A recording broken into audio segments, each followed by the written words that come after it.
एक भी आप ही कर सकती हैं। जो अब्बा से बताएं।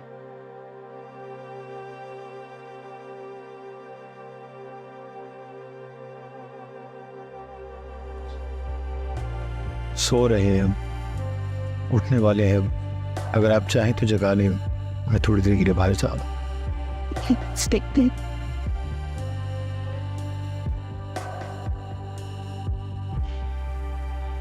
अता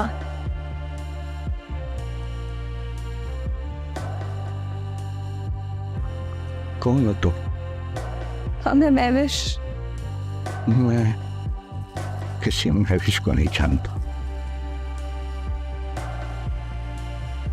प्लीज मुझे इस तरह से नजरअंदाज ना करें, मैं आपकी बेटी हूँ, महविश हूँ।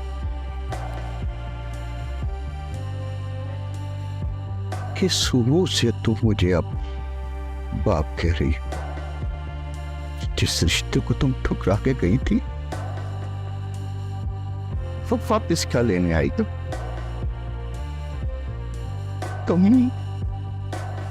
तुम हमारे लिए मर चुकी हो। तुम्हारे हमारे दरमियान कोई रिश्ता बाकी नहीं बचा। आप प्लीज ऐसे ना कहें। मुझे अपने किए पर शर्मिंदगी और इस बात का अफसोस भी है कि मैंने आपकी हमदर्दी का नाजायज फायदा उठाया। बस अब्बा, आखिरी बार मुझे माफ कर दो और आप जो सजा चाहते हैं मुझे मंजूर है। मुझे पता है तुम मुझे कोई नया तोहफा देना ही। तुम्हारे दिल में अब भी हमारे खिलाफ कोई नई साजिश पल रही। तुम हमें मजीद रसवाई और जिल्लत की भट्टियों में झोंकना चाहती हो ताकि जो कसर रहेगी वो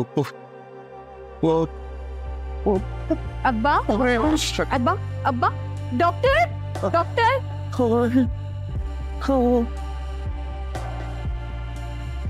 अस्सलाम अलैकुम दोस्तों, जैसा कि अब देख रहे हैं आज हम बात करने वाले हैं ड्रामा मंगने वाली की। अगर आपने अभी तक चैनल सब्सक्राइब नहीं किया तो अभी कर लें, क्योंकि यहाँ आपको मिलती हैं बेहतरीन ड्रामा स्टोरीज। चलिए चलते हैं ड्रामे की तरफ। कहानी का आगाज एक ऐसे शख्स से होता है जो अचानक गायब है और उसकी तलाश में कई लोग परेशान नजर आते हैं। सेठ साहिब की गिरफ्तारी के बाद उसके तमाम आदमी पुलिस से बचने के लिए आदेर अलिफादेर छुपे हुए हैं। इसी दौरान गुमरान दुबई से वापस लौटता है तो इसे बताया जाता है कि बादशाह ने खास तौर पर पैगाम भेजा है कि वापस आते ही सेठ दाऊद को जमानत पर रहा करवाने का इंतजाम किया जाए। गिमरान को यकीन था कि इसके असर और रसूख के सामने कोई ज्यादा देर तक खड़ा नहीं रह सकता। वो फैसला करता है कि जरूरत पड़ी तो गवर्नर तक से बात करेगा। लेकिन जब वो अली रजा साहिब से मिलने पहुंचता है तो इसे एक अजीब जवाब मिलता है। दरवाजे पर मौजूद शख्स बताता है कि अली रजा साहिब घर पर नहीं बल्कि अस्पताल में है। गिमरान हैरान रह जाता है। वो अली रजा के बारे में मजीद मालूमात लेने की कोशिश करता है, लेकिन सामने वाला शख्स साफ कह देता है कि इसे कुछ नहीं मालूम। शहजाद भी घर पर मौजूद नहीं होता और उसका नंबर देने से भी इनकार कर दिया जाता है। गिमरान के जहन में सवालात का तूफान उठने लगता है। आखिर अली रजा किस अस्पताल में है? शहजाद कहाँ गया? और सब लोग इससे सच क्यों छुपा रहे हैं? लेकिन इसे कोई जवाब नहीं मिलता। दूसरी तरफ घर का माहौल भी पहले जैसा नहीं रहा था। गिमरान देर से घर लौटता है तो उसकी बीवी इससे पूछती है कि आज इतनी देर कहाँ हो गई। आम दिनों में वो दोपहर के खाने के लिए भी घर आ जाता था, लेकिन आज पूरा दिन इसका कोई पत्ता नहीं था। गिमरान पहले ही परेशान था, इसलिए बीवी के सवालात पर भी गुस्से में आ जाता है। वो कहता है कि हर बात का जवाब देने का इसका मौड नहीं है। बीवी खामोशी से खाना गर्म करने का पूछती है, मगर गिमरान बताता है कि वो बाहर से खाना खाकर आ चुका है। ये बात इसकी बीवी के दिल को मजीद तोड़ देती है। इसे महसूस होता है कि गिमरान अब इस पर भरोसा नहीं करता। इसे लगता है कि उनके दरमियान जो रिश्ता कभी मोहब्बत और यकीन से भरा हुआ था वो आहिस्ता आहिस्ता टूट रहा है। बीवी गुमरान को समझाने की कोशिश करती है कि इसने जानबूझकर कभी घर से दूरी नहीं बनाई। इसकी जिंदगी पहले ही मुश्किलात से भरी रही है और अगर उसकी नियत किरदार पर कोई सवाल उठाना होता तो ये सब शादी से पहले भी हो सकता था। वो दर्द भरी आवाज में कहती है कि इसने कभी गुमरान के एतमाद को तोड़ने का सोचा तक नहीं, लेकिन गुमरान के दिल में शक इतना गहरा हो चुका है कि इसे किसी बात पर यकीन नहीं आ रहा। बीवी कहती है कि सिर्फ खामोश रहने से मसला हल नहीं होगा। खामोशी इन दोनों के दरमियान फासले को मजीद बढ़ा देगी। लेकिन गुमरान का दिल किसी भी बात को समझने के लिए तैयार नहीं। इसके अंदर गुस्सा, दुख और बेचैनी एक साथ भर चुकी होती है। वो महसूस करता है कि शायद इसका दिल इस घर में वापस आने के लिए तैयार ही नहीं। घर की हर चीज इसे बुरी लगने लगी है और इसे महसूस होता है जैसे वो अपनी जिंदगी में सब कुछ खो चुका हो। लेकिन कहानी यहाँ खत्म नहीं होती। सेठ साहिब के लिए हालात एक बार फिर बदलने लगते हैं। इसकी जमानत हो चुकी होती है और उसके आदमी इस खुशी में जश्न मनाने की तैयारियां कर रहे होते हैं। सेठ साहिब के घर में दोबारा महफिल सजाने और रंग और रौनक लाने की बातें शुरू हो जाती हैं। मगर सेठ साहिब के ज़हन में खुशी से ज्यादा इंतकाम का जुनून होता है। वो अपने आदमियों के सामने साफ कह देता है कि सबसे पहले वो अपनी बीवी नरगिस से बदला लेगा। इसके नजदीक नरगिस ही इसकी जिंदगी की सबसे बड़ी मुसीबत की वजह बनी थी। लेकिन सेठ साहिब के ज़हन में राबी का ख्याल भी बसा हुआ है।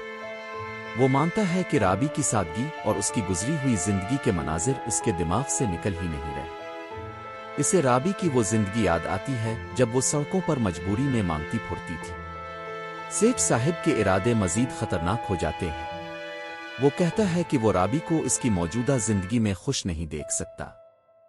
इसके दिल में गुमरान के लिए भी नफरत भर चुकी है। लेकिन सबसे पहले इसका निशाना नरगिस होती है। सेठ साहिब कहता है कि नरगिस ने इसकी जिंदगी का सुकून बर्बाद किया है, इसलिए अब वो भी इसे आसानी से नहीं छोड़ेगा। इसके ज़हन में एक ऐसा मंसूबा तैयार हो चुका है जिसका अंजाम किसी के लिए भी अच्छा नहीं होगा। आदेर गुमरान को भी पता चलता है कि इसकी गैर मौजूदगी में इसके घर के हालात बहुत खराब हो चुके हैं। इसे एहसास होता है कि मसला सिर्फ इसकी बीवी के साथ दूरी का नहीं, बल्कि इसके आसपास बहुत कुछ ऐसा हो रहा है जो अभी इसकी नजरों से छुपा हुआ है।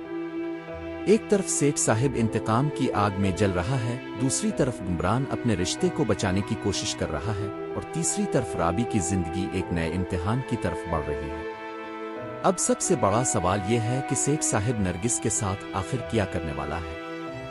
क्या गुमरान वक्त रहते इसके खतरनाक इरादों को समझ पाएगा?